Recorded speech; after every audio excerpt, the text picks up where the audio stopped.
Votre passeport, s'il vous plaît. Quelle est votre destination? A, J'aime les États-Unis. B, Je suis français. C, Je vais à New York. D, J'habite à Lyon.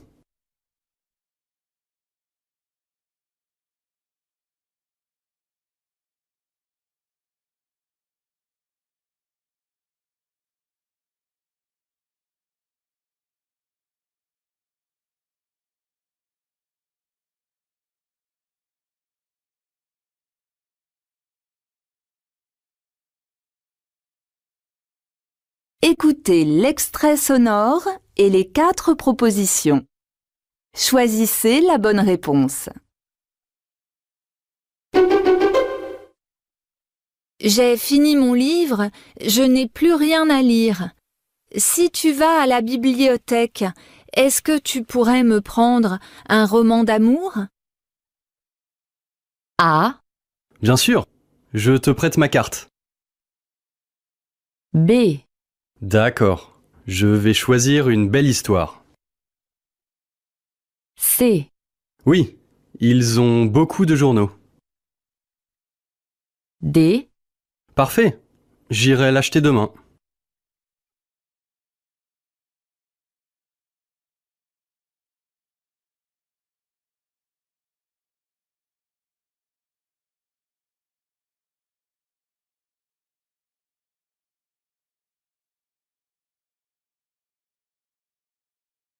Écoutez l'extrait sonore et les 4 propositions. Choisissez la bonne réponse. L'anniversaire de Camille est vendredi prochain à 21 heures. Je ne sais pas du tout comment m'habiller. Tu as une idée? A, Achète-lui un cadeau. B, Pars en même temps que moi. C, Porte ce que tu aimes. D, Prends plutôt le métro.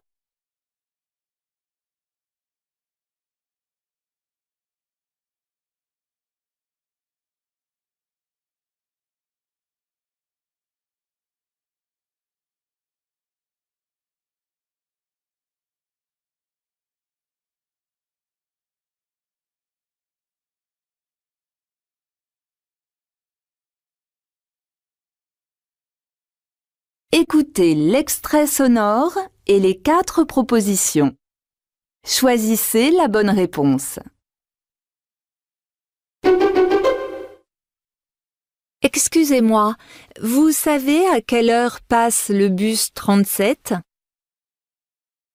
A, Oui, il arrive dans 2 minutes. B, Oui, il circule aussi le dimanche. C, Oui, il s'arrête à côté de la mairie. D, Oui, il va en direction de l'hôpital.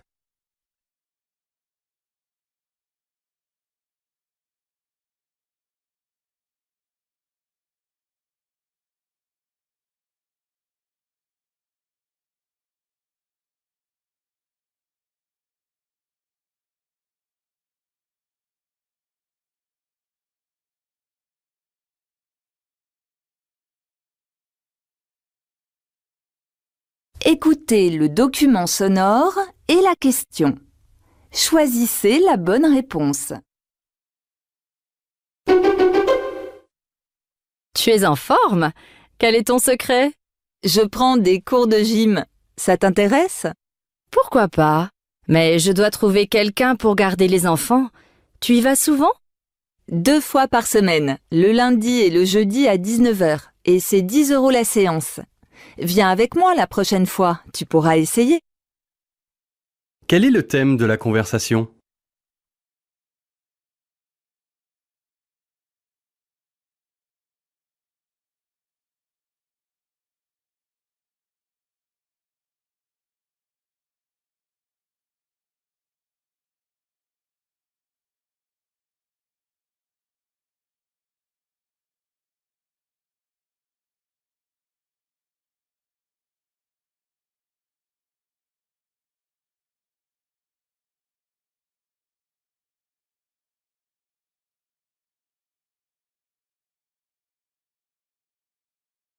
Écoutez le document sonore et la question. Choisissez la bonne réponse. Alors, juste avant les repas de réveillon, un dernier petit conseil. Avant, pendant, après, qu'est-ce que vous conseillez? Pendant, je conseille rien parce que c'est les fêtes et il faut que les gens profitent. Mais après, il faut certainement faire plus attention à diminuer sa consommation d'alcool, passer même à de l'eau, et puis diminuer aussi ses quantités de sucre et de graisse dans les jours qui suivent. Selon cette personne, que doit-on faire pendant les fêtes ?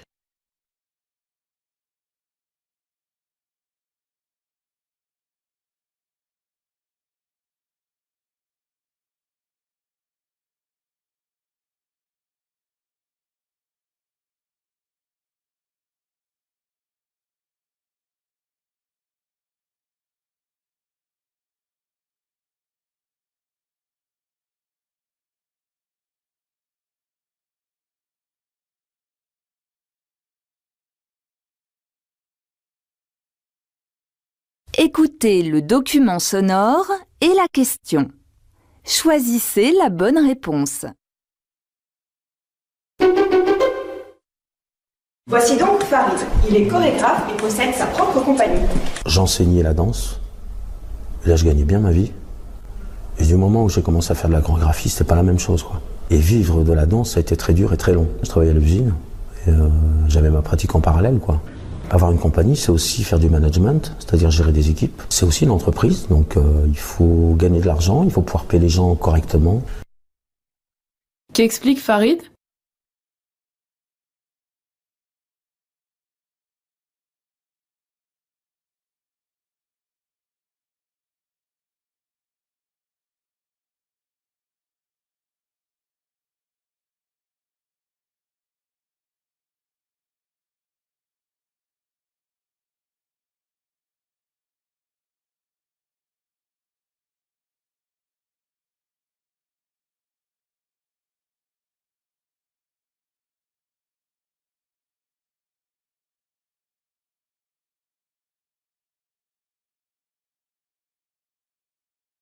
Écoutez le document sonore et la question.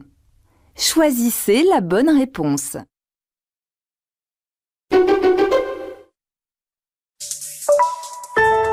Le Grand Louvre avait été imaginé, organisé pour 5 millions de personnes par an. Or, cela fait déjà 3 ans que l'on dépasse à Paris la barre des 9 millions. Conclusion, il va falloir améliorer l'accueil du public avec un mot d'ordre précis. Ce n'est pas tant qu'il faut faire plus, c'est qu'il faut faire mieux, que ce soit dans les files d'attente, dans la billetterie, dans la restauration ou encore dans le système de circulation du public, dans les quelques 404 salles de ce qui est le musée le plus visité du monde. Qu'apprend-on sur le musée du Louvre?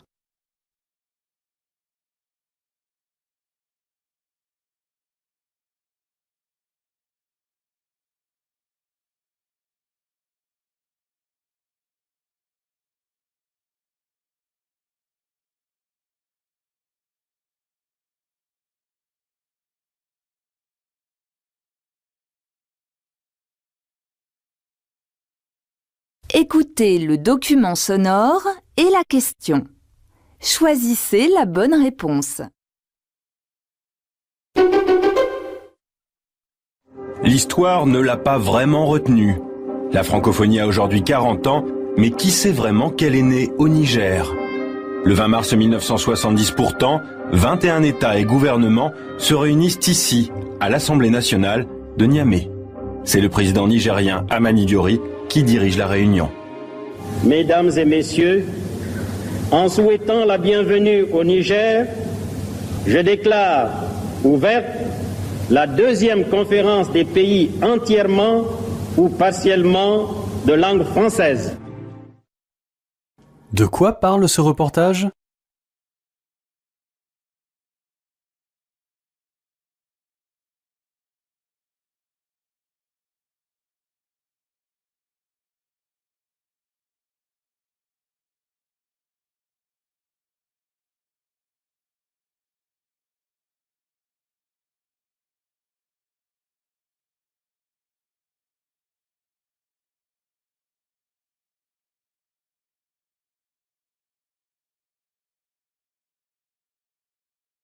Écoutez le document sonore et la question. Choisissez la bonne réponse. Vous vous intéressez précisément à ces problèmes de mesure de la pollution. Alors vous préparez notamment un produit, un appareil qu'on pourra transporter sur soi en permanence, c'est ça? Tout à fait, de manière à pouvoir savoir ce qu'on respire. En fait, plus généralement, Plume Labs, c'est donc une jeune start-up parisienne, vous l'avez dit, et qui, à travers le monde, cherche à apporter à ses utilisateurs les moyens de ne pas subir la pollution. Parce que la pollution dans les villes aujourd'hui, c'est devenu d'abord un enjeu de santé publique majeur. C'est aussi un enjeu de bien-être pour ceux qui veulent sortir, pour ceux qui veulent courir en ville, se déplacer. Et ça devient en fait une forme d'épidémie. Que permet l'appareil proposé par l'entreprise Plume Labs?